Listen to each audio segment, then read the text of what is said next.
Hello दोस्तों, मैं जितेंद्र रघुवंशी।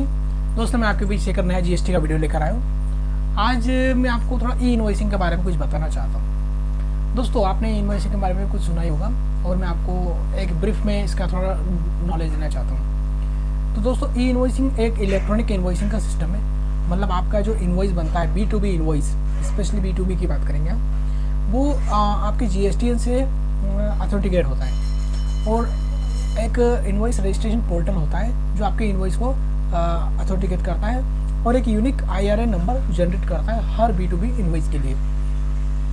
जब ये नंबर जनरेट हो जाता है तो आपकी जो इनवॉइस से रिलेटेड इन्फॉर्मेशन है वो दो जगह जाती है। एक जाती है आपके GST पोर्टल पर, यहाँ पर GSTR1 ऑटोफिल हो जाता है, और दूसरी जाती है ई वेबिल पर, जहाँ आपका पार्ट A ऑटोफिल होता है। अब यहाँ जब ऑटोफिल होते हैं तो इसमें एक फ़ायदा हमको ये मिलता है कि जो हम मैनुअली करते थे और जो हमारी मिस्टेक्स होती थी, वो मिस्टेक्स होने के काफ़ी चांसेस एलिमिनेट हो जाएंगे। मतलब काफ़ी करेक्शन के साथ होगा हमारा काम। अब यहाँ बात आती है किस पर यह लागू होगा। तो ये उन सभी टैक्स पेयर्स पर लागू होगा जिनका टर्नओवर प्रीसीडिंग फाइनेंशियल ईयर 2017 से 2020 के बीच 500 करोड़ से ऊपर रहा होगा। इसमें टाइम ड्यूरेशन के हिसाब से क्लासिफाइड किया गया है। मतलब 3 फेज़ में इसे डिवाइड कर दिया गया है। पहला, वो सभी टैक्स पेयर जिनका टर्नओवर 500 करोड़ से ऊपर रहा होगा 2017 से 2020 के बीच, उन पर ये 1 अक्टूबर से लागू हो जाएगा। दूसरे फेज़ में ये वो सारे टैक्स पेयर्स में इंक्लूड हो जाएंगे जिनका टर्नओवर 100 करोड़ है और उन पर ये 1 जनवरी से एप्लीकेबल होगा। इसके बाद जो 1 अप्रैल से ये उन टैक्स पेयर्स पर लागू हो जाएगा जिनका टर्नओवर 50 करोड़ से ऊपर रहा होगा। यहाँ पर जिसके ऊपर भी बात कही गई है वो प्रीसीडिंग ईयर 2017 से 2020 के बीच की कही गई है। अच्छा, अब इसमें कुछ ऐसे बिजनेसेस भी हैं जिनके ऊपर ये लागू नहीं होगा। तो वो कौन कौन से बिजनेसेस हैं? तो जैसे बैंकिंग कंपनियाँ हैं, फाइनेंशियल इंस्टीट्यूट हुए, SEZ हुआ, ट्रांसपोर्ट एजेंसी, चाहे वो गुड्स ट्रांसपोर्ट हो या पैसेंजर ट्रांसपोर्ट, उन पर भी लागू नहीं होगा। मतलब उनके टर्नओवर कितना भी हो, उन पर ई इनवॉइसिंग लागू नहीं होगा। अच्छा, जो B2B इनवॉइस में जो एग्जेम्प्टेड गुड्स होते हैं उनके लिए भी आपको मतलब IRP जो सॉफ्टवेयर होता है वो उसके लिए इनवॉइस जनरेट नहीं करेगा। ये केवल टैक्सेबल सप्लाई के लिए होगा। अच्छा, अब इसके फ़ायदे क्या होंगे? तो इसके फ़ायदे दोस्तों ये है कि सबसे पहली बात तो जैसा कि आपको बताया मैंने कि जो हम इनवॉइस की इन्फॉर्मेशन हमारे GSTR1 में जाती है, तो इससे फ़ायदा ये होगा कि हमारा GST ऑटो फिल हो जाएगा, हमें खुद फिल नहीं करना है। दूसरा, उसमें करेक्शंस जो मिस्टेक्स हो जाती थी वो मिस्टेक्स भी नहीं होगी। ऐसे ही हम ई वेबिल की बात करें तो ई वेबिल में भी पार्ट 1 ऑटो फिल रहेगा, तो उसमें भी आपकी जो गलती के चांसेस होते हैं वो काफ़ी हद तक ख़त्म हो जाएंगे। आपकी गलती के कारण बार बार ई वेबिल कैंसिल हो जाते थे या आपको पेनल्टी भरना पड़ जाती थी अगर गलतियाँ हो जाए तो उन सब चीज़ों से भी आप बच जाएंगे।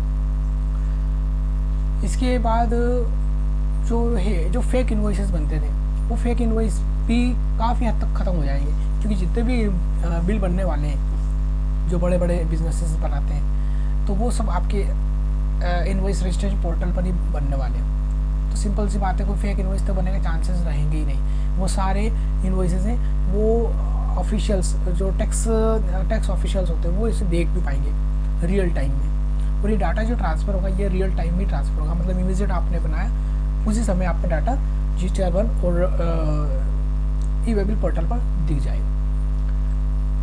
यहीं एक और बात कहूँ तो जो आप ई इनवॉइसिंग में एक ऑप्शन और भी रहेगा जिसके थ्रू आप एक क्लिक करेंगे तो आपका ई वेबिल भी जनरेट हो जाएगा। वहाँ आपको अलग से ई वेबिल पोर्टल पर जाकर लॉगिन करके बनाने की ज़रूरत नहीं पड़ेगी। और अब यहाँ B2B की तो बात हो गई। अब B2C की बात करें तो B2C में पहले ई इनवॉइसिंग के लिए कोई रूल नहीं था, फिर बाद में रूल आ गया। तो इसमें भी 30 मार्च तक अगर आप किसी ने इसको इम्प्लीमेंट नहीं किया है, मतलब किसी ने रूल को फॉलो नहीं किया, कंप्लेन नहीं किया, तो उस पर कोई पेनल्टी नहीं लगेगी। अब B2C में क्या होता था, ये IRP जो सॉफ्टवेयर है ये B2C के लिए ई इनवॉइसिंग जनरेट नहीं करता।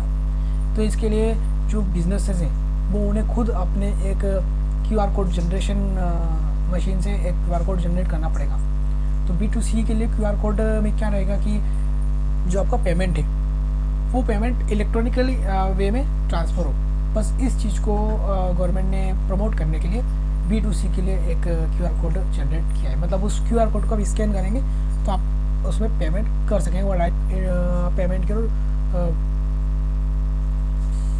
ले जा सकता है।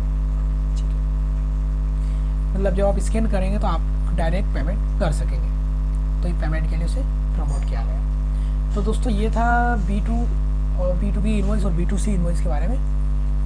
अब इसके बारे में मुझे कुछ और भी जानकारी मिलेगी तो मैं आपको इसके बारे में शेयर करता रहूँगा। तो वीडियो देखने के लिए थैंक यू।